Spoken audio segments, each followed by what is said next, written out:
Hello, everyone. This is Dawn McCoy with Flourish Leadership Group, where I ignite your leadership to the next level.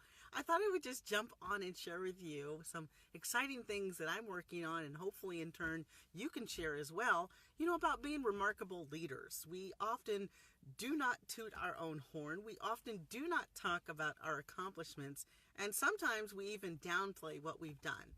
And let me tell you, ladies, I'm here to say that as leaders, we all have something remarkable that we've done. And I think that it's pivotal that we talk about what it is that makes us remarkable. And in fact, I have a compilation that I'm just about to release. It is about 20 ways, right on key, to make sure that you make a note of it. And a reminder to myself to say, type a 1 in the column if you can hear okay. I know for the live viewers, for the replay, type #replay in the comment box. As I mentioned, remarkable leaders is something that I've been working on. It's a compilation of what I've observed are 20 extraordinary ways that we, as women leaders in particular, lead. And I wanted to talk with you about one because I was truly inspired to share with you right now on the pinnacle of being able to release that information out into the universe about one way that I've found that women are remarkable leaders. It's that we step up, we step in, and we step to it. When there is a leadership opportunity, we don't ask questions. And that's not always an across the board. Of course, I'm generalizing. But it's an opportunity to say that leaders are those who step in without being asked. It's about saying there's an opportunity, or it's about saying there needs to be someone in charge of this project. And we as leaders also who ascend into a role, it's just by default. Someone may pick the short straw, right? But more importantly, it's about being remarkable in that role. And so often not knowing that there is something that needs to be done or that there is an opportunity to do something, it's stepping in. Look at community events.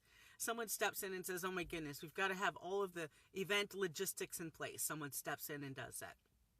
Oh my word, we have to make sure that the event is all put together. Someone gets on and gets the programs together. Another person says, wow, we've got to make sure we've got all the meal and the preparation in place. And someone says, oh, I know a caterer, or I know so-and-so, or we can get potluck together. And so those are all leadership positions. And that's the remarkable part about leaders who step in without being asked, without being prompted, without being nudged.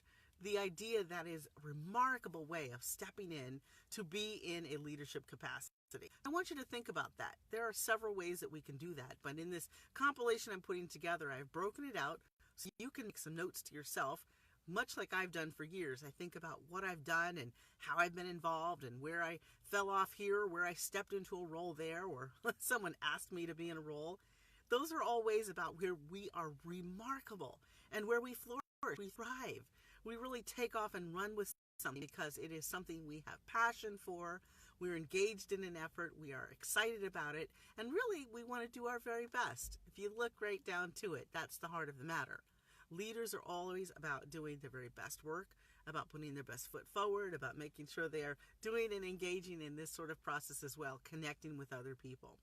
So like I said, I just wanted to share with you briefly about this remarkable leader, traits, abilities, capabilities, and to share with you just this one way that it often is just stepping into a role and being able to be viable, thrive, and run with it. Maybe you have some ways that you've jumped into roles. I want you to go ahead and drop that into the comment box there and share about, one way that you think you've been remarkable. What have you done? Is it something in a community role, in your faith-based organization, or maybe in a community project, or maybe it might have just been on a service day where you were asked to step in and take over the Kool-Aid machine, or the frozen yogurt machine rather, or pouring Kool-Aid. Being able to do those things, really, you don't really think about it, but when you look back, those were roles where you stepped in and did something. And this is what we need to teach those of us all around, those who are learning leaders, aspiring leaders, those who are new in their roles, and even those who are seasoned, to not just say that their job is done. And in fact, there are ways that each leader at each capacity can help out.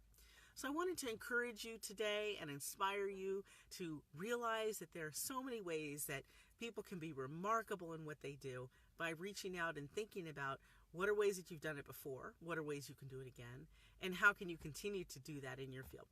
So again, I'm just finishing the touches on that remarkable leaders piece. It's a nice little compilation, give or take 30 pages, but a nice opportunity for there to be a notebook and workbook and working through being able to talk about what makes you a remarkable leader. Because I know that we often say, I just put that together, or, oh, that silly little project, or, oh, I just helped out. Those are not silly projects. Those are leadership roles. And I want us all to think about how we can be more meaningful and significant and being leaders in capacities everywhere we are.